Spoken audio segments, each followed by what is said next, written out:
தீபம் அகர்பத்தி ஒரு தெய்வீக அனுபவம். பக்தி ஒலி யூடியூப் நேயர்கள் அனைவருக்கும் உங்களுடைய வெல்னஸ் குருஜியுடைய அன்பான வணக்கங்கள்.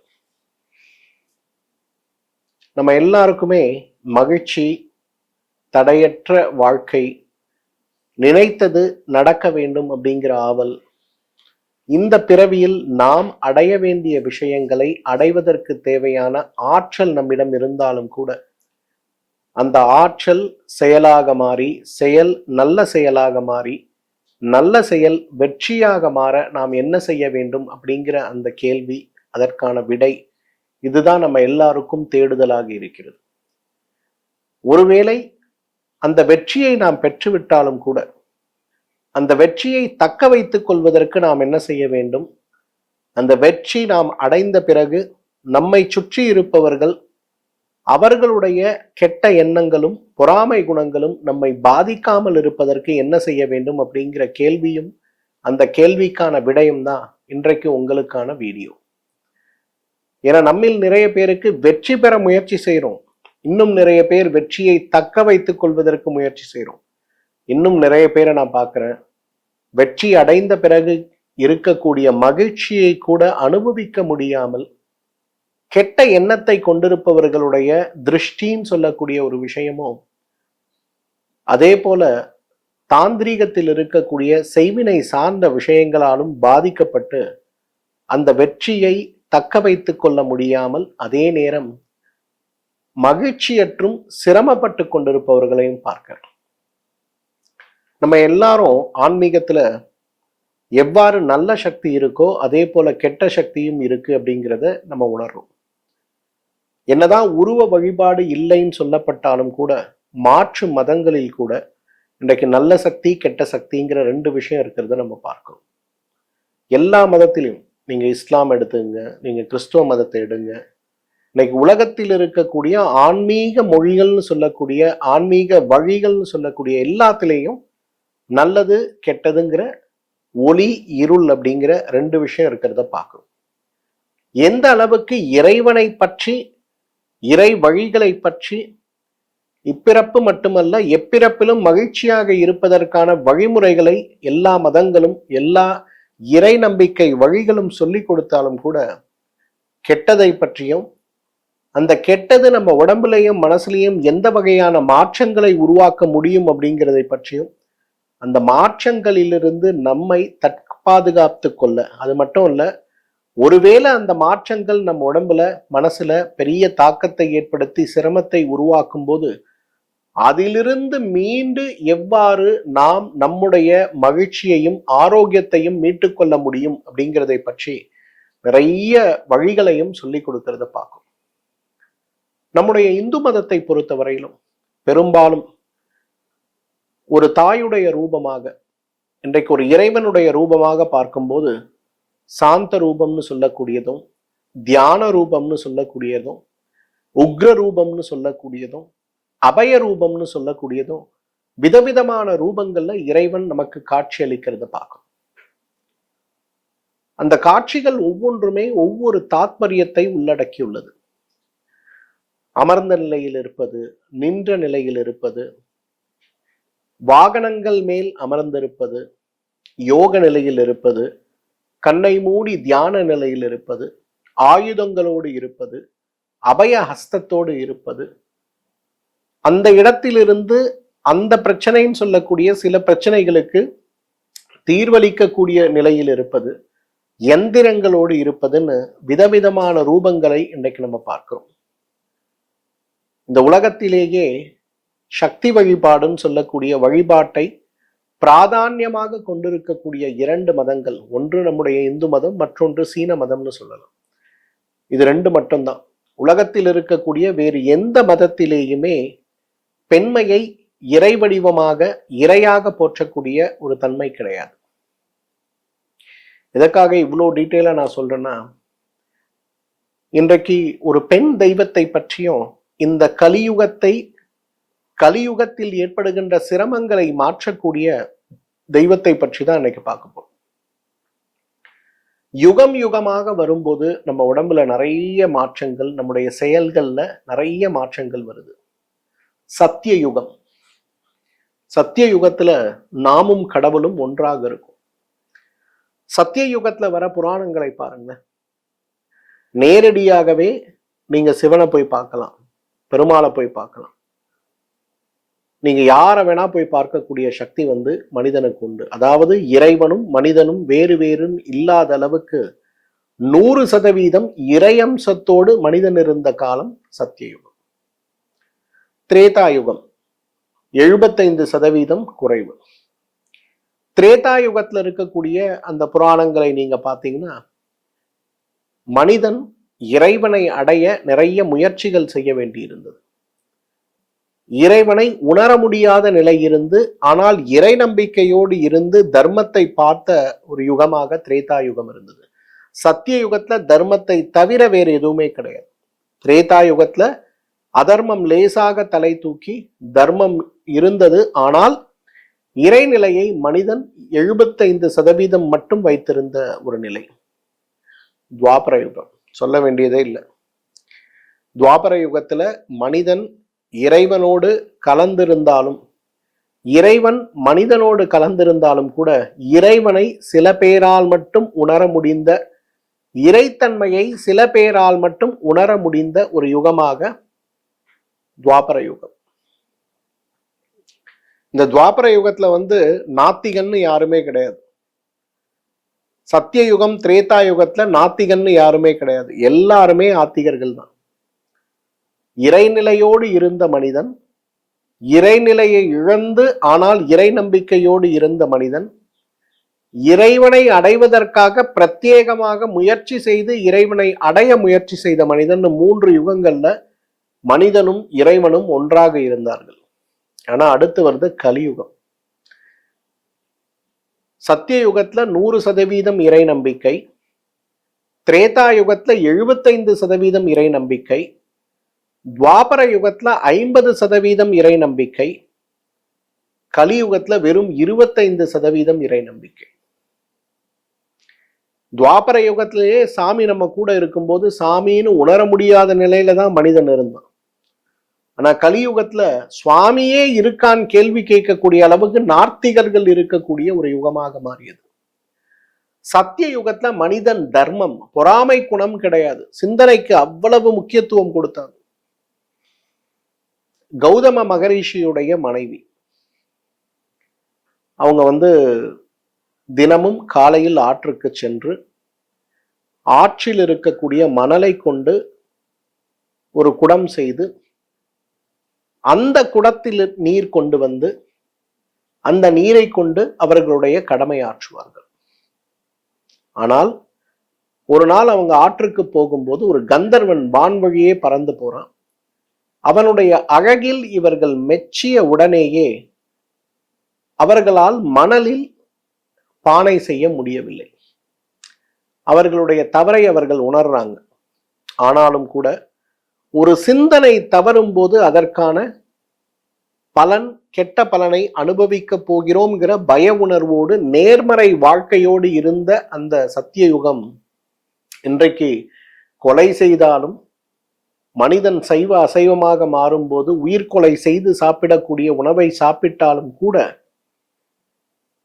இன்றைக்கு தவறு இல்லைன்னு விவாதம் செய்யக்கூடிய அளவுக்கு நம்மளாம் இருக்கும். பொதுவா இன்றைக்கெல்லாம் நிறைய விவாதங்களை நான் பார்க்கிறேன்.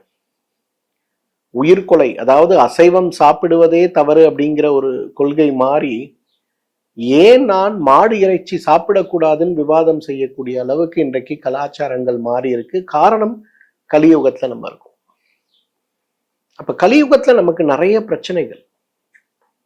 25% இறை நம்பிக்கையோடு இருக்கிறோம் அப்படின்னாலும் 75% இறை நம்பிக்கையற்று பொறாமை, கோபம், அடுத்தவர்களுடைய வாழ்க்கை எவ்வாறு கெடுப்பது, ஒருவன் சிரமப்பட்டு ஒரு உயர்ந்த நிலைக்கு வரும்போது அந்த சிரமப்பட்டு உயர்ந்த நிலைக்கு வருவதற்கு அவன் போராடி இருக்கக்கூடிய வாழ்க்கையை பற்றி சிந்திக்காமல், அவனுக்கு என்னப்பா லக்கு, அதிர்ஷ்டம், இதை பற்றி மட்டும் பேசி அவனை பற்றி இருக்கக்கூடிய தேவையற்ற எதிர்மறை எண்ணங்களை வெளியிட்டு முன்னால் சிரித்து பின்னால் புறம் பேசக்கூடிய அளவுக்கு மனிதர்களுடைய இயல்பு மாறி இருக்கக்கூடிய ஒரு வாழ்க்கையில நம்ம இருக்கோம்.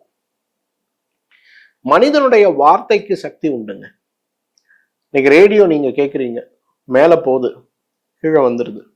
ஃப்ரீக்வன்சியை மட்டும் நீங்க அட்ஜஸ்ட் பண்ணீங்கன்னா என்ன கேட்க முடியுதோ கேட்குறீங்க. நம்ம எல்லாரும் அப்படிதான். இன்னைக்கு உங்களோட எதை நம்ம எடுக்கிறோங்கிறது இருக்கு இல்லையா? நீங்க நல்ல சக்தி, பிரபஞ்ச சக்தியை எடுக்கணும்னா எடுத்துக்கலாம், அல்லது கெட்ட சக்தி இருக்கக்கூடிய எதிர்மறை ஆற்றலை நம்ம எடுத்துக்கலாம். எதுக்காக இவ்வளவு சொல்றேன்னா, நம்ம சுத்தி இருக்கவங்க எல்லாருமே இன்றைக்கு நேர்மறை ஆற்றலோடு நேர்மறை எண்ணங்களோடு இல்லாத ஒரு நிலையில் இருக்கும்போது கலியுகத்தில் ஆரோக்கிய வாழ்க்கையையும் அமைதியான வாழ்க்கையையும் மகிழ்ச்சியான வாழ்க்கையும் எப்படி நாம் பெற முடியும்? கலியுக தெய்வம் யார் அப்படின்னு கேட்டீங்கன்னா, கலியுக தெய்வம் மகாவாராகி அம்மன் தான். இப்ப புரியுதா ஏன் இவ்வளவு சொன்னேன்னு? ஒரு வீட்டில் ஒரு வயிற்றில் பிறந்த அண்ணன் தம்பி கூட இன்னைக்கு அண்ணன் வெற்றி பெறும்போது, தம்பி வெற்றி பெறும்போது, என்னோட அண்ணன் வெற்றி பெற்று விட்டான் சந்தோஷத்தில் இருக்கக்கூடிய தம்பிகளும் தங்கைகளும் இன்னைக்கு இருப்பாங்களாங்கிறது கேள்விக்குறிதான். எதிர்பார்ப்புகள் அதிகம். எதிர்பார்ப்பை பூர்த்தி அடையாமல் போகும்போது வரக்கூடிய மன வருத்தங்கள் அதை விட அதிகம்.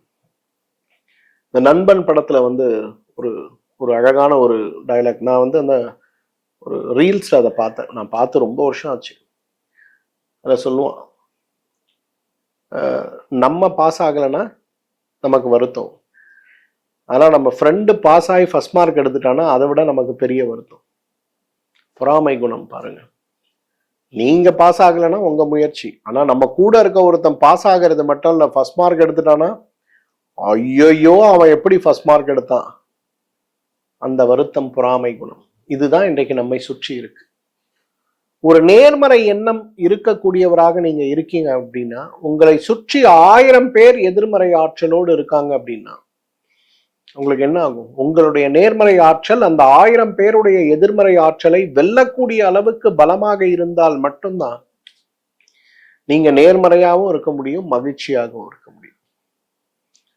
அதனால இந்த கலியுகத்திற்கு, இந்த எதிர்மறை ஆற்றலற்ற ஒரு வாழ்க்கைக்கு நமக்கு நாமே நம்முடைய சக்தியை அதிகரித்துக் கொள்வதற்கு, அதை விட முக்கியம்ங்க, இன்றைக்கு நம்ம சக்தியை அதிகரித்துக் கொள்வது மட்டுமல்ல, அவர்களுடைய மனதில் இருக்கக்கூடிய எதிர்மறை ஆற்றலை விலக்கி ஒளியாக நாம் மாறுவதற்கு வழிகாட்டக்கூடிய இந்த கலியுக தெய்வம் தான் ஸ்ரீ வாராகி அம்மன் சொல்லுவோம். ஏன் வாராகி அம்மனை நம்ம எல்லாரும் வழிபடணும்? நமக்கு 7 பிரச்சனைகள் இருக்குங்க. 7 விதமான பிரச்சனைகளோடு இன்றைக்கு வாழ்க்கையில நம்ம போராடுறோம். முதலாவது பிரச்சனை தடை. என்ன தடை? காரிய தடைகள். இன்றைக்கு நமக்கு தெரியும் நமக்கு என்ன வேணும்னு. உதாரணத்துக்கு, நம்ம பாப்பாக்கு ஒரு கல்யாணம் பண்ணணும்னு யோசிக்கிறோம். ஜாதகம் நல்லா இருக்கு, அவளோட நேரம் நல்லா இருக்கு, நம்மளோட நேரம் நல்லா இருக்கு, எல்லாமே நல்லா இருக்கு, ஆனா பொருத்தமான வரனே வராது. நம்மளும் முயற்சி பண்ணுவோம், எல்லா வகையிலையும் முயற்சி பண்ணுவோம். நல்ல ஆஸ்ட்ராலஜர் கிட்ட போவோம், பார்த்து சொல்லுவாரு 3 மாசத்துல கல்யாணம் முடிஞ்சிடும், கவலையப்படாதீங்க, மாப்பிள்ளை தேடி வருவான். 3 மாசம் இல்ல 3 வருஷம் ஆச்சு, எதுவுமே நடக்காது. எல்லா கோவில் பூஜை புனஸ்காரங்கள் எல்லாமே செஞ்சாயிடுச்சு, நடக்கவே நடக்கல. இது மாதிரி இருக்கக்கூடிய காரிய தடைகளோடு நம்ம போராடிட்டு இருக்கோம்னா, முதல்ல நம்ம சரணடைய வேண்டியது வாராகி இடத்துலதான். தண்டஹஸ்தான்னு சொல்லுவாங்க. தண்டஹஸ்தம்னா என்ன? ஆணையின் மூலமாக வாழ்க்கையை மாற்றுபவள் அர்த்தம். வழியில் போகும்போது தடை இருக்குன்னா என்ன பண்ணுவாங்க? அந்த தடையை நீக்குவதற்கான வழிமுறைகளை, வாழ்க்கையை நமக்கு சொல்லிக் கொடுப்பவள் தான் வாராகி. அதுக்கு பேர் தான் தண்டஹஸ்தான் பேர் அம்மாக்கு. ஸோ வேலையில தடை. நல்லா படிச்சிருக்கேன் சார், அமெரிக்கால வேலைக்கு போறதுக்கு விசா கூட வந்துருச்சு சார், ஆனா வேலை மட்டும் கிடைக்கல சார். வேலையில இருக்கேன் சார், 3 இயர்ஸ் ஆச்சு, எனக்கு ப்ரொமோஷன்ஸ் வரணும், நான் அடுத்த லெவலுக்கு போகணும் சார், ஆனா எனக்கு வேலை கிடைக்கல சார், ப்ரொமோஷனே கிடைக்க மாட்டேங்குது சார். எல்லாம் லிஸ்ட் காட்டுறாங்க, நீ தான்ப்பா டாப்ல இருக்க, அடுத்த லெவல் ப்ரொமோஷனுக்குங்கிறாங்க. கடைசியில பார்த்தா வேற ஒருத்தரை எலிவேட் பண்றாங்க. மேனேஜர் கிட்ட கேட்டா என்ன நடக்குதுன்னே தெரியலங்கிறாரு. அவரை விட சீனியர் HR கிட்ட கேட்டா, இல்லப்பா எல்லாம் ஓகே தான், ஆனா ஏன் இவரோட பேரை செலக்ட் பண்ணாங்க சேர்மன் ஆஃபீஸ் எனக்கு தெரியல, I'm sorry but next time நாங்கள் வீல் ட்ரை டு புஷ்யூங்கிறாங்க. இப்படியே தான் சார் 3 வருஷம் ஓடுது. எல்லாம் அரசியலில் நிற்பாங்க, கருத்து கணிப்புகள் எல்லாமே சொல்லும் நீங்க தான் அடுத்த எம்எல்ஏன்னு. ஆனா பார்த்தா தோல்வி. 1 ஓட்டுல தோல்வி, 10 ஓட்டுல தோல்வி, 50 ஓட்டுல தோல்வி. ஏன் வருது? இந்த காரிய தடைகள் அனைத்தும் நீங்கணும்னா நீங்க முதல்ல சரணடைய வேண்டியது வாராகி இடத்துல தான். ரெண்டாவது, என்னதான் திறமை இருந்தாலும் தன்னம்பிக்கை இல்லாத திறமை உபயோகமற்றது அப்படிங்கிறது நம்ம புரிஞ்சுக்கணும். ஒரு 10 பேர் இருக்காங்க பள்ளிக்கூடத்துல. அந்த 10 பேர், அதுல நீங்க ஒருத்தரா இருக்கீங்க. அந்த 10 பேர்ல தகுதியிலையும் அனுபவத்திலையும் படிப்பிலேயும் திறமையிலும் உச்சகட்டத்துல நீங்க இருக்கீங்க. ஆனா உங்களுடைய மேல் அதிகாரி ஒரு சிரமத்தை உங்ககிட்ட சொல்லிட்டு இதுக்கான ஆப்ஷன் என்ன பண்ணா இதுல இருந்து நம்ம சமாளிக்கலாம்னு சொல்லும்போது நீங்க அந்த இடத்துல வாய் திறந்து பேசினா மட்டும்தான் உங்களுடைய திறமை அந்த இடத்துல பாதிக்கப்படும். ஆனா உங்களுக்கு ஒரு வேளை நான் சொல்லலாமா சொல்லக்கூடாதா, இல்ல சொன்னா சரியா இருக்குமா, இந்த ஒரு தன்னம்பிக்கையற்ற முடிவுல நீங்க இருக்கும்போது 3 நாளைக்கு முன்னாடி ஆபீஸ்ல சேர்ந்த ஒரு பையன், அனுபவம் இல்லாத ஒரு பையன், பெரிய படிப்பு இல்லாத ஒரு பையன் எழுந்திருச்சு, சார் இந்த ப்ராப்ளத்துக்கு இந்த சொல்யூஷன் பெட்டரா இருக்கும்னு ஒரு தப்பான பதிலை சொன்னாலும் கூட அந்த இடத்துல அவனுடைய தைரியம் அப்ரிஷியேட் ஆகும்போது உங்களுடைய பாஸோட மனசுல அவன் ஒரு இடம் பிடிக்கிறத நீங்க பார்க்க முடியும். அப்ப என்ன ஆகும்? தன்னம்பிக்கை அற்று இருக்கக்கூடிய புத்திசாலித்தனம் முட்டாளுடைய அறிவை விட மோசமானது அப்படிங்கிறதுக்கு இதுதான் ஒரு உதாரணம். அப்ப தன்னம்பிக்கை இந்த இடத்துல வேணும். எந்த காரியம் செய்தாலும் வெற்றி பெறுவோங்கிற நம்பிக்கை, நேர்மறை ஆற்றல் நமக்கு வேணும்.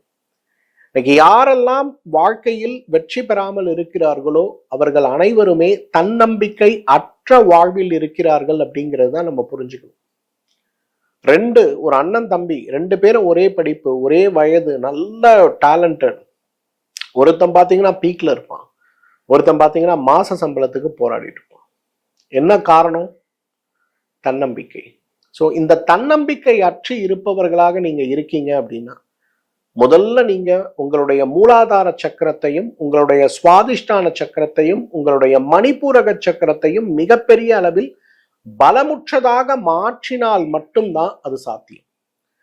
அப்ப அந்த அளவுக்கு உங்களுடைய அந்த 3 சக்கரங்களுடைய சக்தி ஓட்டங்களை நீட்டித்து பலம் அடைய செய்து தன்னம்பிக்கையை உங்களுக்கு மனதிலும் உடலிலும் விதைக்கக்கூடியவர் யாருன்னு கேட்டீங்கன்னா மகாவாராகி அம்மன் தான். அதனால என்னுடைய அன்பான வேண்டுகோள், யாரெல்லாம் இன்னைக்கு நம்மளுடைய பிள்ளைங்க தைரியம் இல்லாம இருக்காங்க, பரீட்சையை பார்த்து பயப்படுறான், அவர் எப்பவுமே அப்படிதான் சார், தைரியமாவே பேச மாட்டார் சார். ஆனா எல்லாம் முடிஞ்ச பிறகு அவ்வளோ ஐடியா சொல்லுவாரு. இந்த மாதிரி யாராவது நம்ம குடும்பத்துல இருக்காங்கன்னா முதல்ல வாராகி அம்மனை பூஜை பண்ண சொல்லுங்க, வாராகி மந்திரத்தை கேட்க சொல்லுங்க. தன்னம்பிக்கை தானா வருவதை பார்க்கணும். மூலாதார சக்கரம், சுவாதிஷ்டான சக்கரம், மணிப்பூரக சக்கரம் சார்ந்த 3 வகையான அந்த சக்கரத்தில் ஏற்படுகின்ற பலவீனங்களையும் நோய்களையும் நீக்கி உடலை ஆரோக்கியப்படுத்தக்கூடிய மாபெரும் சக்தி எது அப்படின்னு கேட்டீங்கன்னா மகாவாராகி அம்மனுடைய அந்த சக்தி தான். 3வது பொறாமை குணம்ங்க. சார் நல்லா பிஸ்னஸ் போயிட்டு இருந்தது சார், சரி பிஸ்னஸை கொஞ்சம் எக்ஸ்பேண்ட் பண்ணுவோம்னு சொல்லி புதிய இடத்துக்கு மாற்றி வழக்கமாக இருக்கக்கூடிய இடத்தை விட 2 மடங்கு அதிகப்படுத்தி கஸ்டமர்ஸ் வரும்போது வெயிட் பண்ணுற ஹாலில் இருந்து எல்லாமே நாங்கள் ரீஒர்க் பண்ணுவோம். ரீஒர்க் பண்ண பிறகு அப்படியே பிஸ்னஸ் தலைகீழ மாறி போச்சு சார். 1 கோடி ரூபா பிஸ்னஸ் பண்ணோம் சார் மாசத்துக்கு, இப்போ 50 லட்சம் வரதே கஷ்டமா இருக்கு. 1 கோடி ரூபா பிஸ்னஸ் பண்ணும்போது என்ன பண்ணலாம் அப்படிங்கிற நிலை போய் இப்போ 50 லட்சம் ரூபா தான் பிஸ்னஸ் ஆகுது, என்னடா பண்ண போறோங்கிற கவலையில் இருக்கிறோம். ஆனா பிஸ்னஸ் மாடல், ஆப்பர்ச்சுனிட்டிஸ் எல்லாமே நல்லா இருக்கு, ப்ராக்ரஸ் நல்லா இருக்கு, எல்லாம் நல்லா உழைக்கிறோம். ஆனா எங்களால லைஃப்ல அடுத்த லெவலுக்கு மூவ் பண்ண முடியல, ரொம்ப கஷ்டத்துல இருக்கும். என்ன காரணம் தெரியுமா? பொறாமை. நம்மளை பார்க்கிறவெல்லாம் சந்தோஷமா முகத்தில் சிரிப்பை உதிர்த்தாலும் கூட மனதில் வஞ்சத்தை வைத்து கொண்டு இவன் நல்லா இருக்கக்கூடாது, இவன் நாசமா போகணுங்கிற எண்ணத்தோடு சுற்றி இருப்பவர்கள் தான் இன்றைக்கு கூடுதலாக இருக்காங்க. இன்னைக்கு யாரெல்லாம் வாழ்க்கையில ஸ்பிரிச்சுவலா இந்த மாதிரி வளர்ச்சி வரும்போது இறைவனுடைய காலை பட்ட பிடித்துக் கொள்கிறார்களோ அவர்களுக்கு எந்த பொறாமையும் பாதிப்பை உருவாக்காது. இப்ப இன்றைக்கு யாரெல்லாம் பொறாமையால் பாதிக்கப்பட்டு இருக்கிறீர்களோ, நல்லா போயிட்டு இருந்த பிசினஸ் திடீர்னு டவுன் ஆயிடுச்சு, நல்ல ஆரோக்கியமா சந்தோஷமா இருந்த குடும்பம் இப்ப மாசத்துக்கே நாங்க வாங்குற வருமானத்துல குறைஞ்சது 30% கொடுத்து ரொம்ப சிரமத்துல இருக்கும். யாரெல்லாம் இன்னைக்கு இப்படி இருக்கீங்களோ, இந்த கோவில் போன, அந்த ஹோமம் போன, குலதெய்வத்தை பார்த்த, எல்லாம் சரிதான். ஆனா உடனடியாக நமக்கு இருக்கக்கூடிய பொறாமை குணத்தால் ஏற்படுகின்ற மாற்றங்கள் குறைந்து நம்ம ஆரோக்கியம் அடைவதற்கு முதல்ல செய்ய வேண்டியது என்ன தெரியுமா? வாராகியை வழிபட வேண்டும். இந்த வாராகி வழிபாடுங்கிறது ஒருத்தருடைய வாழ்க்கையை எப்படி மாற்றும் அப்படிங்கிறதெல்லாம் வார்த்தையால் நம்ம விவரிக்கவே முடியாது. ராஜராஜ சோழனை நம்ம எல்லாருக்கும் தெரியும். வாழ்க்கையில் தோல்வியே அடையாத ஒரு அரசன்ல ஒருத்தர். இந்த ராஜராஜ சோழன் ஒவ்வொரு முறையும் போருக்கு செல்வதற்கு முன்பு, வாழ்க்கையை துவங்குவதற்கு முன்பு, நாளை துவங்குவதற்கு முன்பு, அதை விட முக்கியம் என்ன தெரியுமா? தஞ்சை பெரிய கோயில் கோபுரத்தை நீங்க பாக்குறீங்க, எவ்வளவு பெரிய கோபுரம். அந்த கோபுரம் ஃபுல்லா தங்க ஓடுகளால் இருந்தா எப்படி இருக்கும்? அப்ப அந்த தங்க ஓடுகளால் நீங்க கோபுரத்தை போடும்போது அந்த அரசன் மேலேயும் அந்த அரசு மேலேயும் அந்த கோவில் மேலேயும் எவ்வளவு பயங்கரமான பொறாமை ஏற்படும். அதை மாற்றுவதற்காக வைத்திருந்தது தான் வாராகி. நீங்க தஞ்சை பெரிய கோயில்ல நேரா பாத்தீங்கன்னா, பக்கத்துல பாத்தீங்கன்னா வாராகி அம்மன் இருப்பாங்க. Very powerful. இன்றைக்கு பொறாமையை வெல்லணும். நல்ல விஷயம் நம்ம செய்யறோம், அப்ப அந்த நல்ல விஷயத்திலிருந்து நம்ம ஒரு மாற்றம் கொண்டு வரும். நம்மளை பார்ப்போம், சிலர்லாம் நம்மள மாதிரி சாதாரண ஒரு மிடில் கிளாஸ்ல இருப்பாங்க. திடீர்னு பார்த்தா பையன் பொண்ணு கொஞ்சம் சக்சஸ் ஆவாங்க, டக்குன்னு ஒரு வீடு வாங்குவாங்க, ஒரு கார் வாங்குவாங்க. நம்ம தெருலேயே யாராவது வீடை வைக்கிறாங்கன்னா டக்குன்னு வாங்குவாங்க, இடிப்பாங்க, கட்டுவாங்க. ஒரு மிடில் கிளாஸ்ல இருந்து ஒரு அப்பர் மிடில் போய் ஒரு அஃப்ளூயன்ட் கிளாஸா மாறும்போது எத்தனை பேர் அதை பாசிட்டிவா பார்ப்பாங்க? யோசிச்சு பாருங்க. திடீர்னு பார்த்தா அந்த குடும்பத்துல சீனியரா இருப்பாங்க, உடம்பு சரியாம போகும், கேன்சரும்பாங்க, லிவர் ஃபெயிலியரும்பாங்க, கிட்னி ஃபெயிலியரும்பாங்க. டக்குன்னு அந்த குடும்பத்துல பணம் இருக்குமே தவிர நிம்மதி குறைஞ்சு போகும். இதுக்கு காரணமே பொறாமை குணம் தான். இப்ப யாரெல்லாம் இன்றைக்கு ஒரு நிலையிலிருந்து மறுநிலைக்கு சென்றிருக்கிறீங்க, அந்த மறுநிலையிலிருந்து உயர்ந்த நிலைக்கு செல்லணும்னு ஆசைப்படுறீங்கன்னா கெட்டியா பிடிச்சிக்க வேண்டியது வாராகி அம்மனுடைய காலம் தான். நல்ல ஞாபகத்துல வச்சுங்க. உங்க குலதெய்வம், உங்களுடைய இஷ்ட தெய்வம், நீங்க கோவில் போவது, ஹோமம் செய்வது எல்லாமே செய்யுங்க. கிடுகிடுன்னு ஓடி போய் வாராகி அம்மனோட காலை பிடிச்சிங்க. உங்களுக்கு எந்த கெட்டதுமே நடக்காது. 4வது, இன்றைக்கு துர்சக்திகளுடைய பிரயோகம். வாராகி அம்மன் அதர்வண வேதத்துடைய மிகப்பெரிய நாயகி, தெரியுமா உங்களுக்கு? இன்றைக்கு உலகத்தில் இருக்கக்கூடிய எல்லா துர்சக்திகள் நீங்க எடுத்தீங்கன்னா, பூதங்கள், பிரேதங்கள், பிசாசுகள், குட்டிச்சாத்தான்கள் வரை இன்றைக்கு அதர்வண வேதத்தில் சொல்லி இருக்கக்கூடிய அத்தனையையும் மனித இனத்தை பாதிக்காமல் தன் காலுக்கு கீழே போட்டு வைத்திருக்கக்கூடிய சக்தி தான் வாராகி. வாராகி ரொம்ப சாதாரணமா நினைச்சிடாதீங்க. நான் ஒரு சின்ன ஸ்டோரி சொல்றேன் பாருங்க. கோயம்புத்தூர் பக்கத்துல ஒரு ஃபேமிலி, ரொம்ப அஃப்ளூயன்ட் ஃபேமிலி, ரொம்ப ஆசைப்பட்டு திருவள்ளூருக்கு பக்கத்துல திருத்தணி அப்படிங்கிற இடத்துல ஒரு 60 ஏக்கர் ஒரு தோப்பு ஒன்று வாங்கினாங்க. அந்த தோப்பை ஏற்கனவே வச்சிருந்தவர் என்ன பண்ணியிருக்காரு அப்படின்னா, அவர் அதை அக்வயர் பண்ணும்போது அந்த இடத்துல ஒரு குடும்பம் இருந்திருக்காங்க. 1 ஏக்கர் இடம், ஒரு பீஸ் ஆஃப் லேண்ட் மட்டும் கிடைக்கலன்னு ஒன்று, அவருடைய பலத்தை பயன்படுத்தி அந்த இடத்துல இருக்கக்கூடியவங்கள அவங்க கேட்ட பணத்தை விட கூடுதலாக கொடுத்தாலும் கூட கட்டாயப்படுத்தி அந்த இடத்துல இருந்து அவங்கள வெக்கேட் பண்ணி இந்த ப்ராப்பர்ட்டியை அவர் அக்வயர் பண்ணியிருக்காரு. இவங்களுக்கு அது தெரியாது. அவர் வாங்கின உடனே, அவர் என்னைக்கு அவங்களெல்லாம் வெக்கேட் பண்ணி வாங்கி காம்பவுண்ட் போட்டாரோ, அவரோட பையனுக்கு டிவோர்ஸ் ஆச்சு, அவங்க பொண்ணுக்கு டிவோர்ஸ் ஆச்சு. அந்த அம்மாவுக்கு மனசுல மிக கடுமையான இந்த டிவோர்ஸ்னால ஏற்பட்ட மன உளைச்சல் நோய், குடும்பமே சின்னாபின்னமாச்சு. இப்போ யாரோ ஒருத்தர் பார்த்துட்டு இந்த ப்ராப்பர்ட்டி வாங்கினதுனால தான்ப்பா இப்படி இருக்கு, நீ யாருக்காவது வித்துரு, வந்த விலைக்கு வித்துருன்னு சொல்லி வித்துட்டாங்க. அவங்களும் பார்த்து இந்த சொன்ன விலைக்கு அந்த கோயம்புத்தூர்காரர் வாங்கிட்டார். வாங்கினதுல இருந்து அவங்க ஃபேமிலியில இதே ப்ராப்ளம். நல்லா போயிட்டு இருந்த கணவன் மனைவிக்குள்ள ஒரு பிரச்சனை, அப்பா அம்மாக்குள்ள பிரச்சனைன்னு பார்த்தா பிள்ளைங்க 2 குழந்தையோட இருக்க பையன் டெய்லி பொண்டாட்டிக்கிட்ட சண்டை, அந்த அம்மா வந்து இவர்கிட்ட சண்டை போடுது. அந்த சண்டைகள் குடும்பத்துல அவங்களோட ரிலேஷன்ஷிப்ல ரிஃப்ளெக்ட் ஆக ஆரம்பிக்குது. அமைதியே இல்ல. இதுல என்னாச்சு, அந்த அம்மாவுக்கு வந்து மாரடைப்பு வந்துருச்சு. அப்ப கோயம்புத்தூர் வந்திருந்தாங்க. என்ன வந்து பார்த்தாங்க நம்ம கோயம்புத்தூர் மருத்துவமனையில. நாடி எல்லாம் பார்த்து எல்லாம் பண்ணிட்டு, நான் சொன்னேன், "அம்மா உடம்புல பிரச்சனை இருக்க மாரி தெரியல. எல்லாருமே நல்லா தான் இருக்கீங்க. ஆனா சம்திங் ராங். ஸ்பிரிச்சுவலா எங்கேயோ ஒரு ப்ராப்ளம் வருது. என்ன பண்ணீங்க?" நம்ம கிளினிக் டைம் ரொம்ப பிஸியா இருக்குங்கிறதுனால, தனியா அவங்களுக்கு ஒரு ஸ்பெஷல் டைம் குடுத்து வர வச்சு, உட்கார வச்சு, "இங்க ஏதோ பிரச்சனை இருக்கு. என்னங்கிறத பார்ப்போம். மெடிக்கல் ஆஸ்ட்ராலஜி எப்படி இருக்குன்னு பார்ப்போம்னு" எல்லாரோட ஜாதகத்தையும் கொண்டு வந்து, மெடிக்கல் ஆஸ்ட்ராலஜி பார்ப்பேன். ஆனா அத பார்க்கறதுக்கு ரொம்ப டைம் வேணுங்கிறதுனால எல்லாருக்கும் பார்க்கறதில்ல. சிலருக்கு மட்டும் பார்ப்பேன். பார்க்கும்போது, அந்த இடத்துல பார்த்தீங்கன்னா, கேதுவுடைய பலனும், அதேபோல சனி, ராகுவுடைய பலனும் ரொம்ப வித்தியாசமா இருந்தது. அப்ப நான் அவங்க கிட்ட கேட்டேன், "கடந்த 1 வருஷத்துல எங்கேயாவது புதுசா ப்ராப்பர்ட்டி வாங்குனீங்களா?" அப்படின்னு. அவங்க உடனே, "ஆமா சார்" அப்படின்னாங்க. "இல்லங்க, அந்த ப்ராப்பர்ட்டில ஏதோ ஒரு பிரச்சனை இருக்க மாரி இருக்கு. ஒண்ணு அந்த ப்ராப்பர்ட்டிய சேல் பண்ணுங்க. இல்ல அந்த ப்ராப்பர்ட்டிய ஏதாவது கோயிலுக்கு எழுதி குடுத்துருங்க." அவங்க ரொம்ப அஃப்ளூயன்ட்னா ஒரு 1000 கோடி கிட்ட வச்சிருக்காங்க. அதனால அவங்களுக்கு இந்த 60 ஏக்கர்லாம் கோயிலுக்கு குடுக்கறது ஒண்ணும் பிரச்சனை கிடையாது. அப்ப அவங்க பையன், அவங்க மருமகள் வந்து சொன்னாங்க, "என்ன டாக்டர் நீங்க சொல்றீங்க? 60 ஏக்கர் அதோட வேல்யூ இன்னைக்கு 60 கோடி. இத போய் எழுதி குடுக்க முடியுமா? வேற ஏதாவது உபாயம் சொல்லுங்க" அப்படின்னாங்க. அப்ப நான் சொன்னேன், "நேரா அந்த அந்த இடத்துக்கு போயிட்டு நல்ல நாள் பார்த்து, ஒரு வராகிய அதுக்குள்ள பிரதிஷ்டை பண்ணிடுங்க" அப்படின்னு. நீங்க யாரெல்லாம் பண்ண முடியும்னு பாருங்க. பெருசாலாம் கோவில்லாம் கட்ட வேண்டாம். ஒரு 10க்கு 10 இடத்துல வாஸ்து பார்த்து எந்த இடத்துல வைக்கணும்னு சொல்றேன். ஒரு வாஸ்து நிபுணர சொல்லிக் குடுத்து போய் வச்சிருங்க அப்படின்ட்டு. கொண்டு போய் நல்ல நாள் பார்த்து, இவங்க எல்லாருக்கும் தேவையான அந்த நட்சத்திரங்கள்லாம் பார்த்து, என்ன பண்ணணும்னு போய், அழகா வந்து ஒரு 5 அடியில ஒரு வாராகிய ஒரு ஓரத்துல வச்சு, அவங்க சொன்ன வாஸ்து சொன்ன இடத்துல வச்சு பூஜை பண்ணுங்க. ஒரு ஐயர மட்டும் டெய்லி போய் அம்பாளுக்கு 3 வேள பூஜை, 6 வேள பூஜை தவறாம பண்ணுங்க. 48 நாள் இத பண்ணுங்க. அப்புறம் என்ன பண்ணணும்னு பார்த்துக்கலாம் அப்படின்னு சொல்லி அனுப்பி விட்டேன். யூ டோன்ட் பிலீவ், 15 நாள்ல பார்த்தீங்கன்னா, ஃபேமிலியில இருந்த சண்டை சச்சரவுலாம் அப்படியே குறைய ஆரம்பிச்சது. ஒரு மாசத்துல அவங்களோட ஹெல்த் கண்டிஷன் மிகப்பெரிய அளவுல மாற ஆரம்பிச்சது.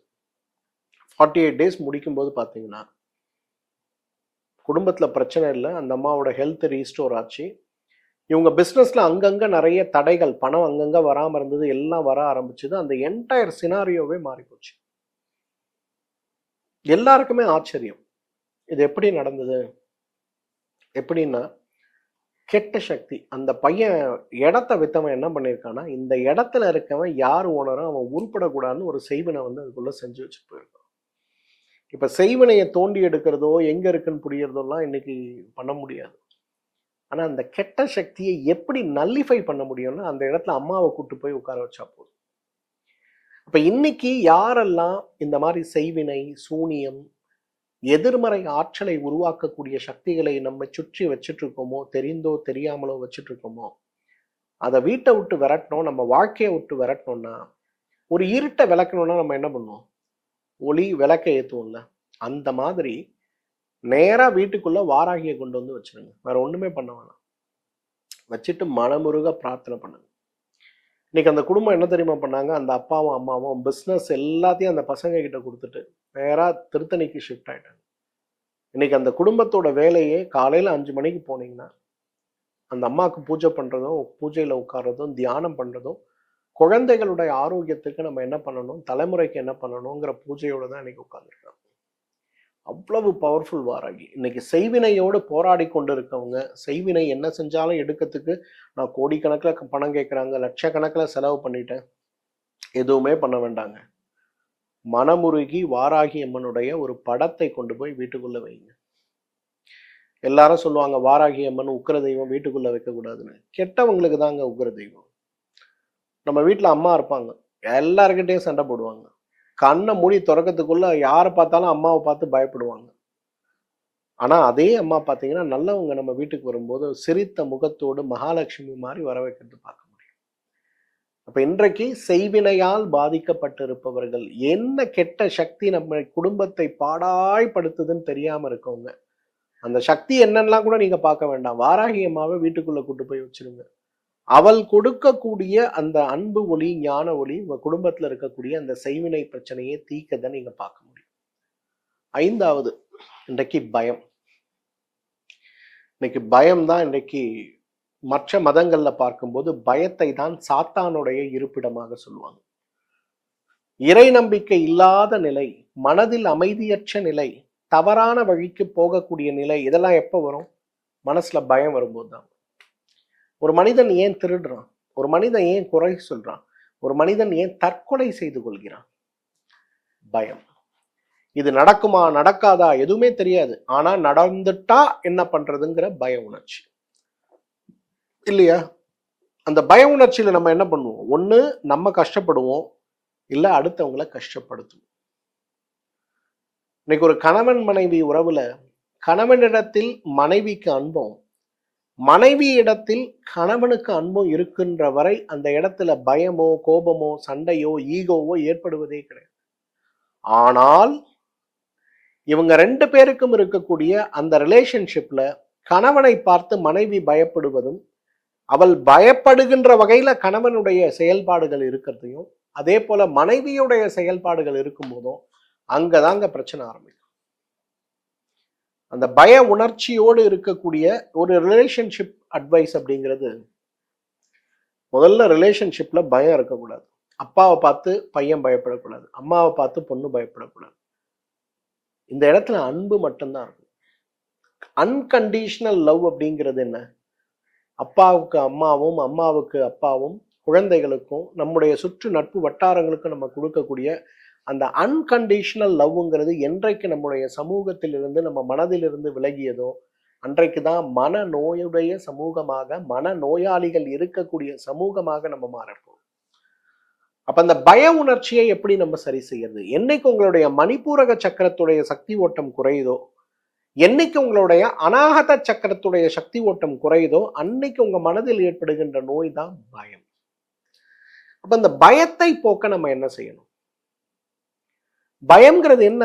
நடக்காத விஷயத்த, நடக்க முடியாத விஷயத்த நடந்துட்டா என்ன பண்றதுன்னு கற்பனை பண்ணக்கூடிய ஒரு உணர்வுக்கு தான் பயம்னு பேர். நீங்க உங்க அப்பா கிட்ட போய் ஏதோ ஒரு விஷயத்த சொல்லணும், அப்பா ஒத்துக்கலன்னா என்ன பண்றது? அம்மா கிட்ட சொல்லி சொல்லாமா? ஒருவேளை அம்மா ஒத்துக்கிட்டலாம் என்ன பண்றது? சரி, அப்ப என்ன பண்ணலாம்? இதை செஞ்சா நல்லா இருக்குமா, அதை செஞ்சா நல்லா இருக்குமா? அப்ப இவங்க ரெண்டு பேருக்கு மட்டும் சொல்லாம செஞ்சுட்டா, அப்ப திரும்ப திரும்ப திரும்ப இந்த ஒரு குழப்பத்திலேயே நம்ம என்ன பண்ணுவோம்?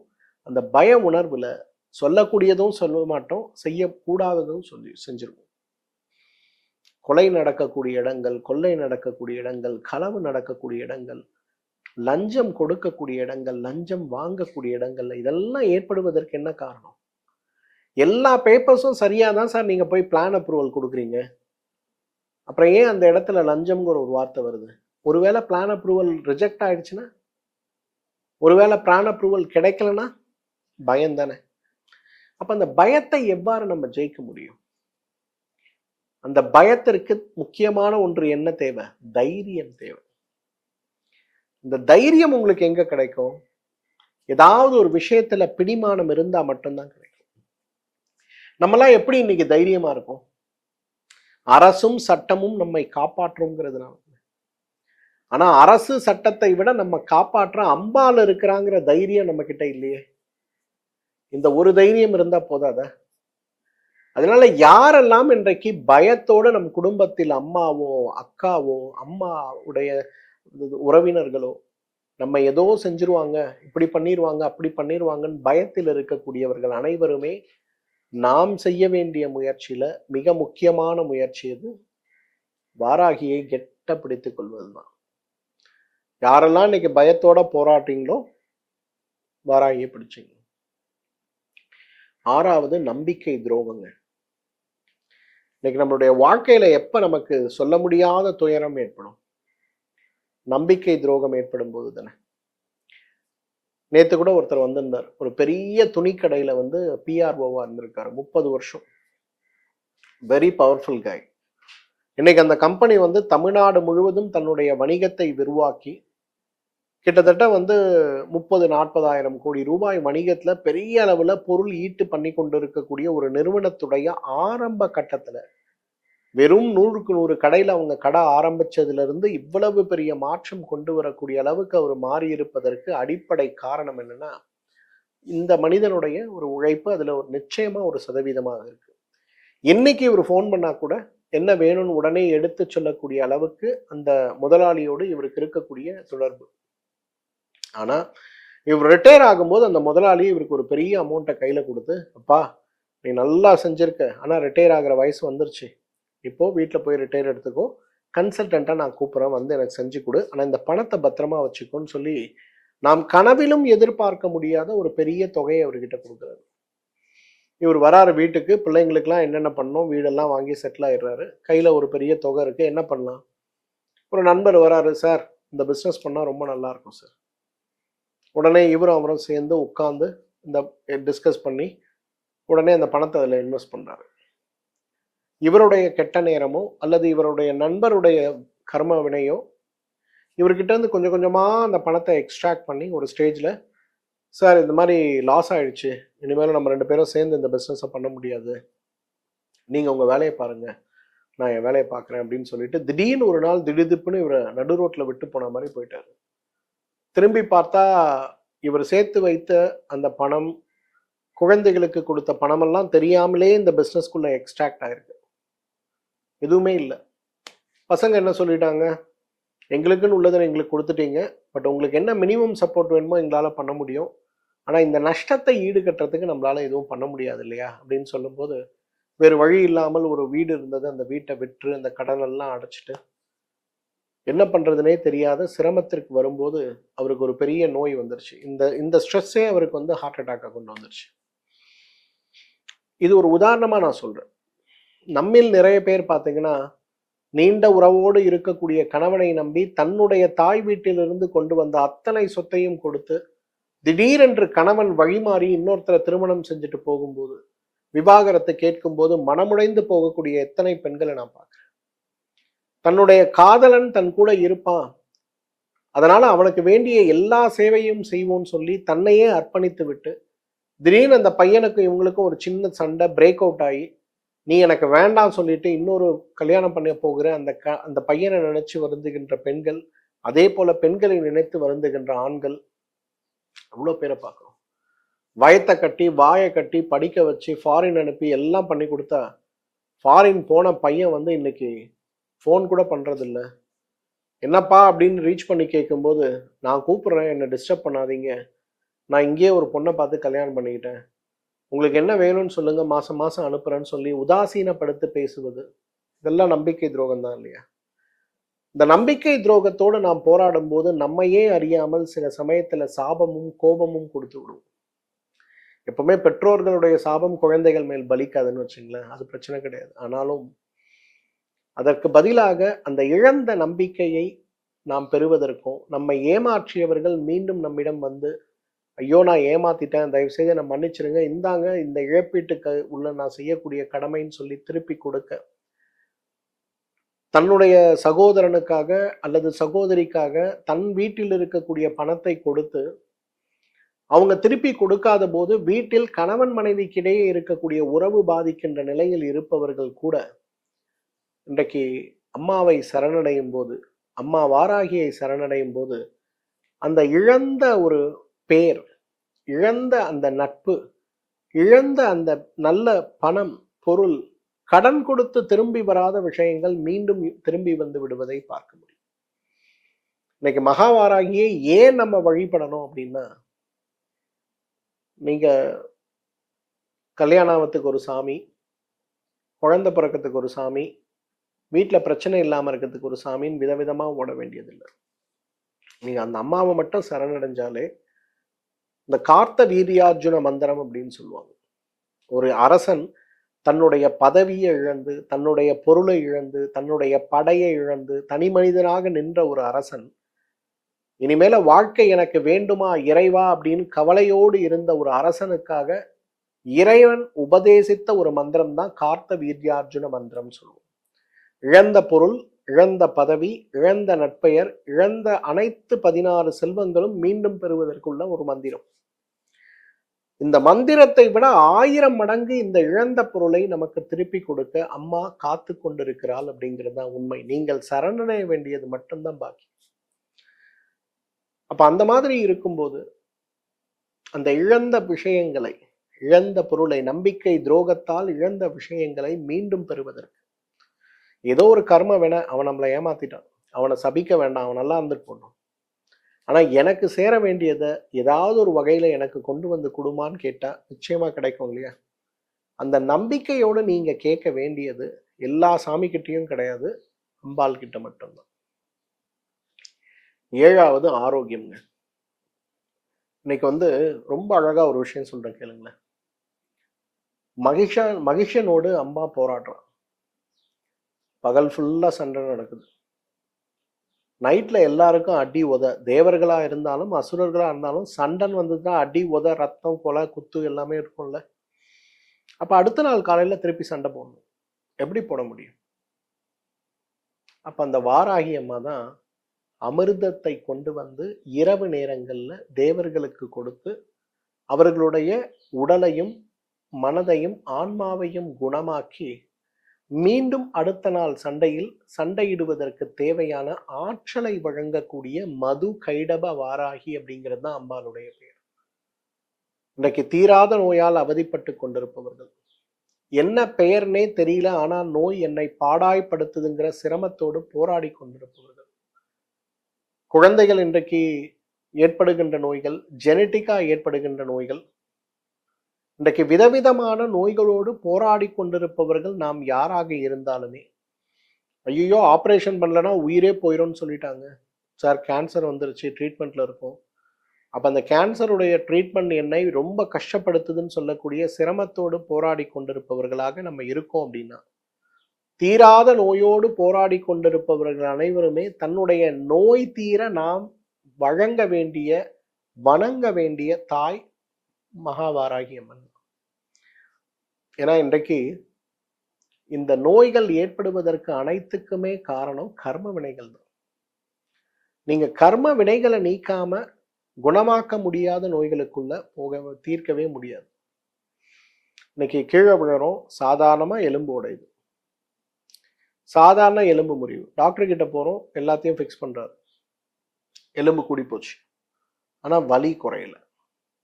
எக்ஸ்ரே எடுக்கிறோம், ஸ்கேன் பண்றோம், பிசியோதெரப்பி பண்றோம், டாக்டர் சொல்ற எல்லாமே ஃபாலோ பண்றோம், ஒரு டாக்டர்ல 10 டாக்டர் பார்க்குறோம், ஆனா வலி குறையல. ஏன் குறையல?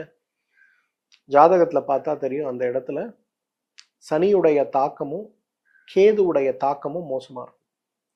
அப்ப சனி பிரீத்தி கேதுவுடைய பிரீத்தி பண்ணாம அந்த வலியை உங்களில இருந்து வெளியில வர முடியுமா? முடியாது. இயக்கமே குறைஞ்சிருங்க. சனியும் கேதுவும் சேரும்போது உங்களோட இயக்கம் ஆல்மோஸ்ட் 0 வந்துடும். பிசிக்கலி ஃபிட்டு, டாக்டர் கிட்ட போய் செக் பண்ணி எம்ஆர்ஐ, நர்வ் கண்டக்ஷன் டெஸ்ட் எல்லாம் பண்ணிடுவீங்க, ஆனா உங்களால நடக்க முடியாது. எல்லா பெரிய ஆஸ்ட்ராலஜெல்லாம் பார்த்தா சொல்லுவாங்க, இதெல்லாம் கர்ம வினைங்க, இதெல்லாம் கொஞ்ச நாளைக்கு நீங்க அனுபவிச்சுதான் ஆகணும், 2 மாசம் ஆகட்டும், இந்த கிரகாதோஷங்கள்லாம் மாறும்போது சரியாகும், இந்த கோயில் போங்க, இந்த புனஸ்காரம் பண்ணுங்க, இந்த பூஜை பண்ணுங்கன்னு சொல்லிடுவாங்க. ஆனா அந்த கர்ம வினைகளை நீக்கி நம்முடைய நோயுடைய சிரமத்தை, பாதிப்பை குறைப்பதற்கும், அதே போல எந்த மருத்துவத்திற்கு சென்றால் இந்த நோய் குணமாகும்ங்கிற ஒரு தெளிவையும் வழிகாட்டுதலையும் நமக்கு கொடுக்கக்கூடிய சக்தி வாராகி அம்மன் உண்டு. இன்றைக்கு நம்ம எல்லாரும் ட்ரீட்மெண்ட் எடுக்க ரெடி, எல்லாரும் டாக்டர் கிட்ட போறோம் ரெடி, ஆனா எந்த மருத்துவ முறைக்கு போனோம், எந்த டாக்டர் போனோம்? வலியோடு டாக்டர் கிட்ட போவோம், நம்மளோட எதிர்பார்ப்பு வலி குறையணும், ஆனா பெஸ்ட் டாக்டர், பெஸ்ட் ஹாஸ்பிட்டல் போனாலும் நமக்கு வலி குறையாது. ஏன் குறையல, எப்படி குறையல? இது எல்லாமே இங்க இருந்து வருவது. ஸோ நம்ம புரிஞ்சிக்க வேண்டிய விஷயம், தெரிந்து கொள்ள வேண்டிய விஷயம் என்னன்னா, நம்முடைய உடலில் இருக்கக்கூடிய நோயை தீர்க்க வேண்டும், நோயுடைய தாக்கம் குறைய வேண்டும், தீவிரம் குறைய வேண்டும். வேற வழியே இல்லை, நான் ஆப்ரேஷனுக்கு போறேன், ஆப்ரேஷன் முடிஞ்சு நான் வரும்போது நல்லபடியா வரணும், நோய் குறையணுங்கிற ஒரு தூண்டுதல், ஒரு தேவை நமக்கு வேணும்னா நம்ம எடுத்துக்கொள்ள வேண்டிய முயற்சி நம்முடைய வழிபாட்டில் வாராகி அம்மனை இணைத்துக் கொள்வதுதான். பாருங்களேன், இன்னைக்கு வாழ்க்கையில இந்த 7 பிரச்சனைகள் நமக்கு இல்லைன்னா நம்ம வாழ்க்கை எவ்வளவு நல்லா இருக்கும், நம்முடைய எண்ண ஓட்டங்கள் எவ்வளவு நல்லா இருக்கும், நம்மை சுற்றி இருப்பவர்கள் அனைவருமே நேர்மறையோட வாழ்க்கையை நம்ம கொண்டு போறோம்னா எப்படி இருக்கும்? சமூகமே ஹாப்பி ஆயிரும். கொலை, கொள்ளை, களவு, பொறாமை, திருட்டு, பயம், மன உணர்ச்சி, நம்பிக்கை துரோகம், நோய், இதெல்லாம் இல்லைன்னா ரொம்ப ஆரோக்கியமா இருப்போமா? மாட்டோமா? ஸோ இதற்கு நம்ம செய்ய வேண்டியது என்ன? வாராகி அம்மனை சரணடைய வேண்டியது தான் இங்க ரொம்ப இம்பார்ட்டன்ட். சரணாகதி அப்படிங்கிறது ரொம்ப முக்கியங்க. எல்லா மதத்திலையும் நீங்க போனீங்கன்னா, பொதுவா என்னுடைய குரு எனக்கு ஒரு ஸ்டோரி சொல்லுவார். மகாபாரதத்துல சூதாட்டத்துல திரௌபதி இழந்துடுறாங்க. அப்ப அவைக்கு கூட்டிட்டு அவங்களுடைய துணியை எல்லாம் எடுத்து அவமானப்படுத்தணும் அப்படின்னு முயற்சி பண்றாங்க. அப்போ அந்த அம்மா இப்படி துணியை பிடிச்சிட்டே இருக்காங்க. அவன் இழுக்கிறான், துச்சாதனன் இழுக்கிறான். துச்சாதனன் 100 யானை பலம் கொண்ட ஒருத்தர். அப்ப எப்படி அவங்க கிட்ட நம்ம போராட முடியும்? இழுக்கிறான் இழுக்கிறான் இழுக்கிறான், யாருமே பதில் பேச முடியாம இருக்காங்க. அந்த அம்மா கூப்பிடுறாங்க, கிருஷ்ணா என்னை காப்பாத்து. கையை எடுத்து சரணாகதி அடைந்த அந்த ஒரு நொடி உடனே கிருஷ்ணனுடைய அந்த ஒரு அருள் கிடைத்து 100 யானை பலம் கொண்ட துச்சாதனன் துகில் உரித்தாலும் கூட துகில் வந்துகிட்டே இருக்கு. அவனே கையெல்லாம் ஓஞ்சி போய் அப்பாடான்னு விட்டுறான். அவ்வளவு வந்துதான். இந்த சரணாகதிங்கிறது ரொம்ப ரொம்ப முக்கியம். சரணாகதி அடையாமல் நீங்கள் எடுக்கக்கூடிய பூஜையும், நீங்கள் செய்யக்கூடிய ஓமங்களும், நீங்கள் செய்யக்கூடிய தர்மங்களும் ஒரு பைசாவுக்கு கூட பிரயோஜனம் கிடையாது. உங்க வாழ்க்கை ஒரு நிலை கூட மாறாது. நீங்க இஸ்லாம் எடுத்துங்களேன், கிறிஸ்து மதத்தை எடுங்களேன், அங்க இறைவனுடைய பேச்சுக்கு பதிலே கிடையாது. இந்த ரூல், இந்த ரெகுலேஷன் இப்படி நீ ஃபாலோ பண்ணணும்னா அவங்க பண்றாங்க. ஏன்னா அந்த இடத்துல அர்ப்பணம், சரணாகதிங்கிறது ரொம்ப பெரிய அளவில் இருக்கு. நம்ம கொஸ்டின் பண்ணுவோம், இந்த கோயில் போனா அது நடந்துருமா, இந்த சாமியை கும்பிட்டா அது நடந்துருமா? அந்த இடத்துல சரணாகதியே கிடையாது. நான் இன்னொரு உதாரணம் சொல்றேன் பாருங்களேன். ஒரு அம்மா ஸ்டேஜ் 4 கேன்சர்ல வந்தாங்க. கூட்டிட்டு வரும்போதே வீல் சேர்ல கூட்டிட்டு வந்தாங்க. அவங்களால என்னோட ஹாஸ்பிட்டலுக்குள்ள கூட வர முடியல. நான் வெளியில போய் அவங்கள பார்த்தேன். 36 வயசு, 36 வயசு, ஸ்டேஜ் 4 கேன்சர். கிட்டத்தட்ட 4 கோடி ரூபாய் செலவு செஞ்சிருக்காங்க. அவங்க எல்லா ட்ரீட்மெண்ட்டும் பார்த்தாச்சு. இன்னைக்கு இந்தியாவில் இருக்கக்கூடிய பெஸ்ட் ஆங்காலஜிஸ்ட்டை கூட அவங்க டீல் பண்ணிட்டாங்க. எதுவுமே நடக்கல. கடைசியா டாக்டர் சொல்லிட்டாரு, we have done our best. இதுக்கப்புறம் வீட்டில் கூட்டு போய் வச்சிங்க, என்ன பண்ண முடியுமோ பார்த்துங்க, அவ்வளோதான், முடிஞ்சு போச்சு. அப்போ அவங்க என்கிட்ட வராங்க, சார் ஏதாவது ஹெல்ப் பண்ண முடியுமா? சரி, 36 வயசு தானே ஆச்சு, நம்ம செக் பண்ணி பார்ப்போம்னா உங்களோட மெடிக்கல் ஆஸ்ட்ராலஜி எடுத்து பார்க்குறேன், ஆயுசு நல்லா இருக்கு. அப்போ எனக்கு ஒரு சந்தேகம், எப்படி ஆயுசு நல்லா இருக்கும்போது இவ்வளோ பெரிய நோயோட போராடணும்?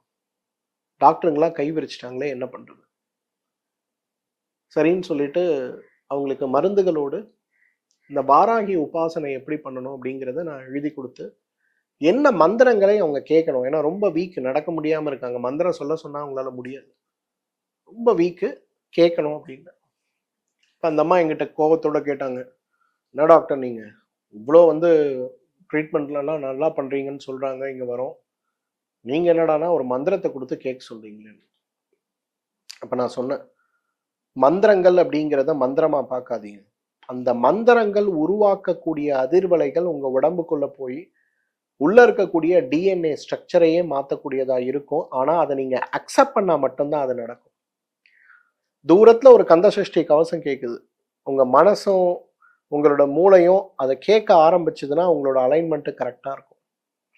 நான் தூரத்துல ஒரு இசை கேட்குது, அது என்னடா ஒரே டிஸ்டர்பன்ஸா இருக்குன்னு நம்ம ஃபீல் பண்ணோம்னா அந்த இடத்த நீங்க ரிஜெக்ட் பண்ண ஆரம்பிக்கிறீங்க. ஒரு பஸ்ல போறோம், இளையராஜாவுடைய ஒரு பாட்டு வருது, சுகந்தமான ஒரு மெலடி வருது, நீங்க அப்படியே மனசுல டென்ஷனோட ஓடிட்டு இருப்பீங்க, அந்த பாட்டு கேட்டவுடனே உங்க மனசு அப்படியே பாரம் குறையறத நீங்க உணர முடியும். அந்த மாதிரி மந்திரங்கள், சத்தங்கள் உடலுக்குள்ள ஊடுருவி செல்லும் போது உங்களுடைய ஜெனட்டிக்கா இருக்கக்கூடிய பிரச்சனைகளை அப்படியே ஒண்ணுமே இல்லாம பண்ணி விடுவதை பார்க்க முடியும். இதை அந்த அம்மாவுக்கு எக்ஸ்பிளைன் பண்ணிட்டு நான் சொன்னேன், உங்க உடம்பு குணமாகணும், நீங்க நல்லா இருக்கணும்னா முதல்ல அம்மா கிட்ட சரணாகதி அடைங்க. நான் சொல்லக்கூடிய மந்திரத்தை உங்க வீட்டில் ஒரு மொபைல்லையோ அல்லது ஒரு மியூசிக் சிஸ்டத்துலையோ போட்டுட்டு ஜஸ்ட் அதை கேட்டுட்டே இருங்க, வேற எதுவுமே பண்ணாதீங்க அப்படின்னு. அவருடைய கணவருக்கு அதுல ஒரு நம்பிக்கை ஏற்பட்டு அவர் சங்கல்பம் பண்ணிக்கிட்டாரு, இந்த மாதிரி இந்த பிரச்சனை குறைஞ்சி அவங்க கொஞ்சம் நார்மல் ஆனாங்கன்னா, குணமடையணும் குணமாகும் அப்படிங்கிற நம்பிக்கை கிடையாது, நார்மல் ஆனாங்கன்னா எனக்கு நான் செய்ய வேண்டிய கடமையாக சில கோயில்களுக்கு இதெல்லாம் செய்கிறேன் அப்படின்னு சொல்லிட்டு போனாங்க. 3 மாதம் அவங்க என்னை பார்க்க வரல. 3 மாதமா மருந்து சாப்பிட்றாங்க, இதை பண்றாங்க. 3 மாதம் கழித்து அந்த அம்மா வரும்போது ஒரு ஸ்டிக்கோட நடந்து வராங்க. முதல்ல வீல் சேர்ல இருந்தாங்க. டாக்டர் புகைக்கவே மாட்டாங்க, வீட்டுக்கு கூட்டு போறீங்கன்னு சொன்னவங்க நடந்து வராங்க. 31 கிலோ எடையில வந்தவங்க 42 கிலோவா 3 மாசத்துல மாறுறாங்க.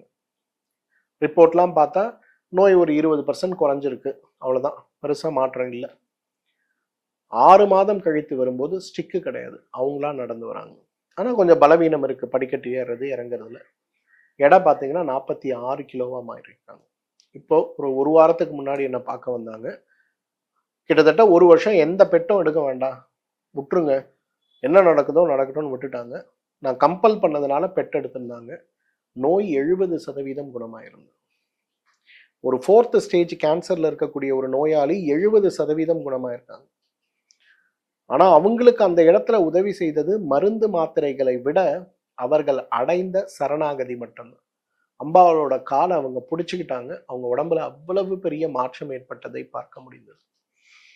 ஸோ இந்த 7 விஷயங்களை நம்ம செய்ய ஆரம்பிக்கும் போது, இந்த 7 பிரச்சனைகளோடு நாம் மோதிக்கொண்டிருக்கும் போது, நமக்கு நம்முடைய வாழ்க்கையில நாம் அம்மாவை சரணடையக்கூடிய ஒரே ஒரு விஷயம் செய்தா போதும், பெரிய மாற்றம் ஏற்படுவதை பார்க்க முடியும். நான் ஏன் வாராகி அம்மனை பத்தி பேசுறேன் தெரியுமா? நான் என்னோட குருவை 2003ஆவது வருடம் சந்திச்சேன். அப்ப அவர் என்கிட்ட சொன்ன 2 விஷயங்கள்ல ஒரு விஷயம் என்னன்னா, மருத்துவர்கள் எல்லாருமே கர்மமா பாவத்தை நிறைய சேர்ப்பீங்க.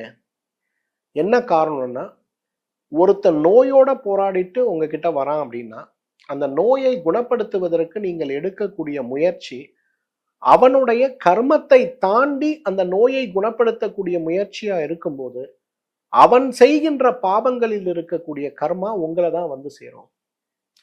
அதனால நீ உனக்கு இருக்கக்கூடிய கர்மாவை குறைச்சாதான் உங்ககிட்ட வரக்கூடிய நோயாளியும் குணமாவாங்க, உன்னுடைய உடம்பும் பாதிக்காது.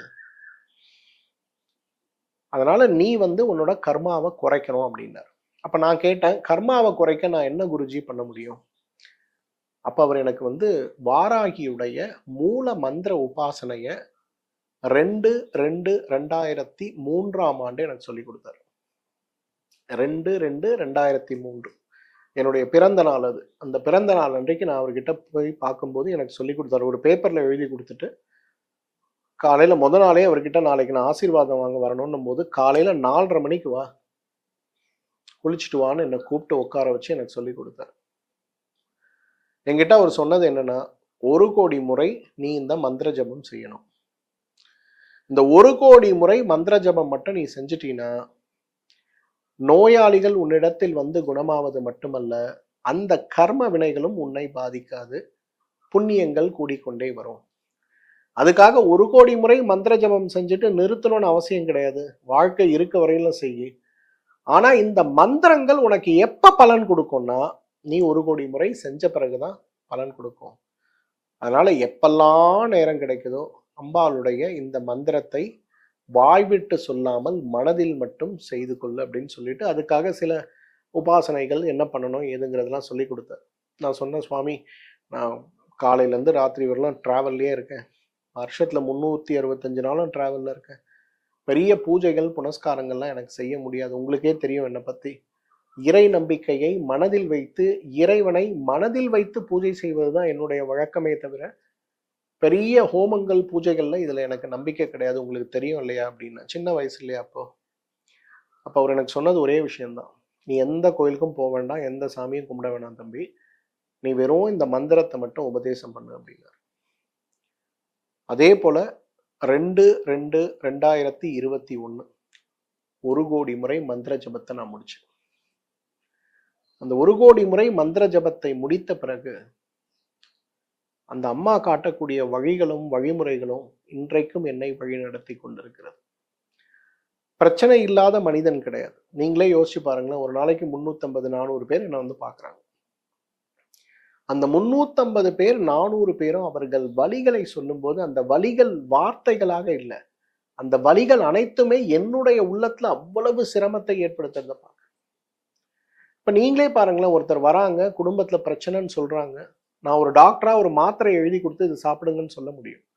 ஆனா ஒரு ஸ்டெப் மேல போய் அவங்களோட பிரச்சனை என்னங்கிறத அனலைஸ் பண்ணி கொஞ்சம் டைம் எடுத்து அவங்களுக்கு சொல்லி கொடுத்து, நீங்க இதை செய்யுங்க, இப்படி பண்ணா அம்பாளோட அனுகிரகம் கிடைக்கும்னு சொல்லும்போது, அதை அவர்கள் செய்து மாறுவதற்கான காரணம் என்னுடைய குரு எனக்கு சொல்லி கொடுத்த அந்த மந்திர உபதேசம் தான். உங்களுக்கும் நான் சொல்றது அப்படித்தான். இன்றைக்கு இந்த 7 பிரச்சனைகள் நான் சொன்னேன். இந்த 7 பிரச்சனைகள்ல இருந்து முழுமையாக குணமாகி வெளிவந்து உடலை ஆரோக்கியப்படுத்திக் கொள்ள வேண்டும் அப்படின்னா, மனதை ஆரோக்கியப்படுத்திக் கொள்ள வேண்டும் அப்படின்னா, நம்முடைய தலைமுறையும் குழந்தைகளும் ஆரோக்கியமாக இருக்க வேண்டும் அப்படின்னா, வாராகி அம்மனை நீங்கள் சரணடைய முடியுமான்னு பாருங்க. நான் அம்பாலோட பாதத்துல இருப்பேன். நீங்க என்னோட கிளினிக் வந்து பார்த்துருக்கீங்கன்னா தெரியும். என்னோட தலைக்கு மேல பார்த்தீங்கன்னா அவ்வளவு பெரிய அம்பாளுடைய ஒரு பெரிய படம் இருக்கிறத பார்க்க முடியும். ஏன் அந்த சைஸ்ல படம் வச்சிருக்கேன்னா, அந்த சுவர் அவ்வளவுதான், அதனால அந்த சைஸ்ல வச்சிருக்கேன். அந்த சுவர் ஒருவேளை ஒரு 20 அடிக்கு மேல இருக்கக்கூடிய சுவரா இருந்ததுன்னா 20 அடிக்கும் அம்பாளை பெரிய அளவுல வச்சு நான் பூஜை பண்ணுவேன். என்னுடைய முடிவுகள், என்னுடைய நாள் துவக்கம், என்னுடைய ஃபேஸ்புக்கு, என்னோட ட்விட்டர், என்னோட லிங்க்டின், என்னோட இன்ஸ்டாகிராம், என்னோட யூடியூப், எதுல நீங்க போய் பார்த்தாலும் அம்பாளை பத்தி நான் தினசரி போடுகின்ற போஸ்ட்டை நீங்க ரெகுலரா பார்த்துக்கிட்டே இருக்கலாம். இன்றைக்கு என்னுடைய வாழ்க்கையை எனக்கு வழிகாட்டக்கூடிய அருள் தெய்வமாக இருப்பது யாருன்னா வாராகி அம்மன் தான். நான் வாழ்க்கையில் அடைந்திருக்கக்கூடிய வெற்றிக்கும் காரணம் யாருன்னா அந்த அம்மா தான். உங்க எல்லாருக்கும் என்னுடைய அன்பான வேண்டுகோள். எல்லாம் சொல்லுவாங்க வாராகிய வீட்டுல வைக்கக்கூடாது, உக்ர தெய்வம் வச்சுக்க கூடாதுன்னு சொல்லுவாங்க. அதெல்லாம் கிடையாதுங்க. அம்மா வந்து அவ்வளவு சுவாந்த ஸ்வரூபி. போரில் அடிபட்டு உயிர் போகின்ற நிலையில் இருப்பவர்களுக்கு கூட அமிர்தத்தை கொடுத்து வாழ்க்கையை, உயிரை காப்பாற்றக்கூடிய அம்மாவா நம்ம வீட்டுக்கு கொண்டு வந்து வச்சா நம்மள தண்டனை கொடுக்க போறா? கிடையவே கிடையாது. இதெல்லாம் மூட நம்பிக்கை. இறை சக்தியை வீட்டுக்கு கொண்டு வருவதற்கான கொடுப்பனை நமக்கு இருக்காங்கிறது தான் நம்ம பார்க்கணும். நீங்க எந்த சாமியை வேணா கும்பிடுங்க, யார் வேணா உங்க குலதெய்வமாக இருக்கட்டும், வாராகியை வீட்டுக்கு கொண்டு வாங்க. பெருசா ஒன்றும் அந்த அம்மா எதிர்பார்க்கறது கிடையாது. ஒரே ஒரு அரளிப்பூ வீட்டில் வந்து எல்லாரும் சரணாகதி அடைந்து அந்த அம்மாவை மனதுருகி வேண்டுவது. மனசில் இருக்கக்கூடிய பிரச்சனையை நாம் அம்மா கிட்ட சொல்லி அந்த பிரச்சனைக்கான தீர்வுக்கான அந்த தீர்வை அடைவதற்கான பலத்தை எனக்கு கொடுன்னு கேட்பது. இந்த விஷயத்த பண்ணா போதும், நாமும் சரி நம்முடைய குடும்பமும் சரி ஆரோக்கியமாக இருக்க முடியும். இந்த வீடியோ வந்து வாராகி அம்மனை பற்றி நான் பேசக்கூடிய முதல் வீடியோ. வாராகி அம்மனுடைய ஸ்வரூபங்கள் என்ன, ஒவ்வொரு ஸ்வரூபத்துக்கும் இருக்கக்கூடிய அர்த்தங்கள் என்ன, அந்த ஸ்வரூபத்தை நாம் வழிபடும் போது நமக்கு இருக்கக்கூடிய சிரமங்கள் எப்படி தீருங்கிறத இனி வரும் வீடியோக்கள்ல தொடர்ந்து உங்ககிட்ட நான் பேச இருக்கேன். பொதுவாக எல்லாரும் கேட்பாங்க, சார் வாராகி அம்மன் கோயில் சொல்லுங்களேன், ஏதாவது ஒரு நல்ல கோவில் அப்படின்னு. ஒவ்வொரு ஊர்லயுமே வாராகி அம்மன் இருப்பாங்க. ஸ்ரீமுஷ்ணம் கோவில் இந்த யுகம் இல்லைங்க, அன்றைக்கு சத்திய யுகத்தில் உருவான கோவில். ஸ்ரீமுஷ்ணம் ஸ்ரீவராக சுவாமி கோவில் சத்திய யுகத்தில் ஸ்வயம்புவாக பெருமாள் உருவான கோவில். அந்த வராக கோயில் போனீங்கன்னா, ஸ்ரீமுஷ்ணம் வராக சுவாமி கோயில் போனீங்கன்னா, பெருமாளை பார்த்துட்டு நீங்க கோயில் சுத்து வட்டாரத்துல போனீங்கன்னா சப்த கன்னிகைகள் இருக்கிறத நீங்க பார்க்க முடியும். அதுல வாராகி அம்மன் இருக்காங்க. இதுதான் யுகம் தாண்டி இந்த உலகத்தில் இருக்கக்கூடிய மிக பழமையான வாராகி அம்மனுடைய கோவில். எல்லாரும் சொல்லுவாங்க உத்தரகோச மங்கையில அம்பாளுக்கு இடம் இருக்கு, அது இதும்பாங்க. ஆனா சத்திய யுகத்தில் உருவான கோவில் இது. ஸ்வயம்புவாக வாராகமூர்த்தி உருவானும் போது சப்த கன்னிகைகளும் அங்க வந்தாங்க. அம்பாலோட கூடவே வந்தாங்களாம். அவங்களுக்கு கல்யாணம் ஆகல. அப்ப வாராகர் வந்து மகாலட்சுமியை கல்யாணம் பண்ண கேட்கிறாரு, கல்யாணம் பண்ணிக்கமா என்ன அப்படின்னு. அப்ப அம்மா சொல்றாங்க, இந்த சப்த கன்னிகைகளும் என் கூட வரத்துக்கு இருக்காங்க, இந்த கோவில்ல நீங்க எழுந்தறி இருக்கக்கூடிய இந்த கோவில்ல இடம் கொடுத்தீங்கன்னா அவங்களுக்கு நமக்கு சமமான பூஜைகளை அவர்களுக்கு நீங்க கொடுக்க முடியும்னா நான் உங்களை கல்யாணம் பண்ணிக்கிறேன் அப்படின்ற ஒரு கண்டிஷன் போட்டாங்க. இப்ப வாராகர் இல்ல அவங்களும் வரட்டும் நம்ம கூடவே இருக்கட்டும் சொன்னதுனால அம்பாள் அவங்களுக்கு வாராகரை கல்யாணம் பண்ணிக்கிறாங்க. அந்த இடத்துல சப்த கன்னிகைகளுக்கு தனியான சன்னதிகள் இருக்கிறத நீங்க பார்க்க முடியும்.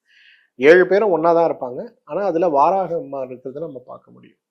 ஸோ எனக்கு தெரிஞ்சு பழமையாக இருக்கக்கூடிய வாராகி அம்மனுடைய கோயில் எதுன்னு பார்த்தீங்கன்னா ஸ்ரீமுஷ்ணம் வராக சுவாமி கோயில் தான்.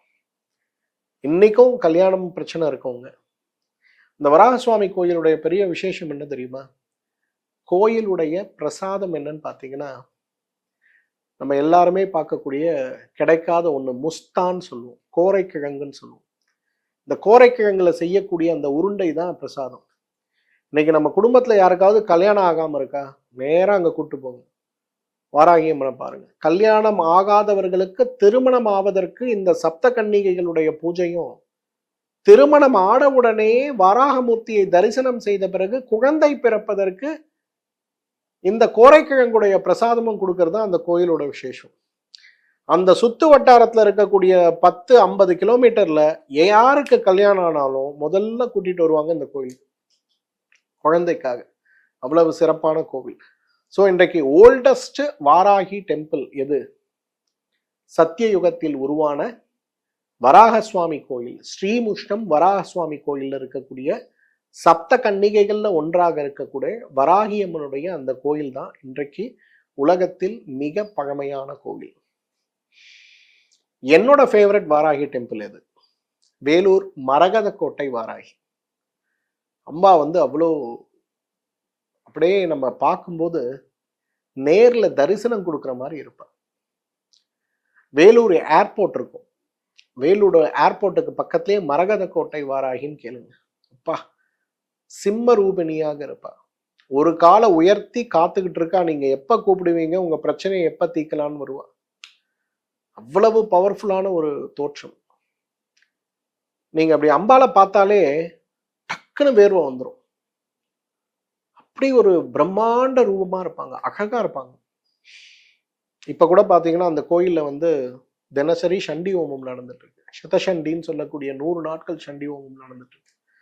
நீங்க இந்த வீடியோ பாக்குறீங்கன்னா, வேலூர் பக்கத்துல இருக்கீங்கன்னா தவறாம அந்த மரகத கோட்டை வாராகிய போய் பாருங்க. இன்னைக்கு சண்டி ஹோமம்லாம் நடந்துட்டு இருக்கு. போங்க, உங்களால முடிஞ்சது ஏதோ ஒரு நெய்யோ ஒரு ஹோமத்துக்கு தேவையான திரவியமோ ஏதாவது டொனேட் பண்ண முடியுமான்னு பாருங்க. சரணாகதி அடைங்க முதல்ல.